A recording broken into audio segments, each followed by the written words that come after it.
Are you tired of mowing, trimming, fertilizing? Lots of people hire a lawn service to do the job. Yeah, but beware. Call for Action's Keith King shows us why. Mark and Krista, good evening. Before you hire a professional to tend to your yard, we do have a word of caution. One homeowner almost had his credit ruined because of a very common misunderstanding.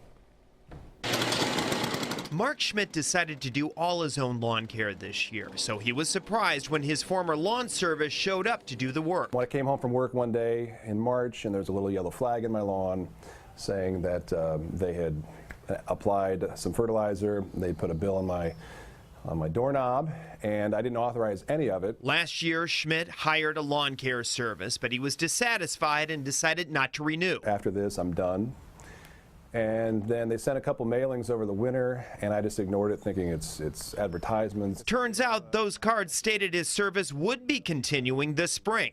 His lawn service, like many others, has an auto-renew clause in its contract. Unless you write to cancel, you're renewed for another year. So they gave Schmidt a spring treatment, then threatened to send him to collections for not paying the $60. I feel like it's when I was in college in the 90s, like one of those CD clubs or something where they just keep doing it, and then they send a bill. When contacted, the lawn company agreed to drop its bill. Schmidt says he's learned a lesson.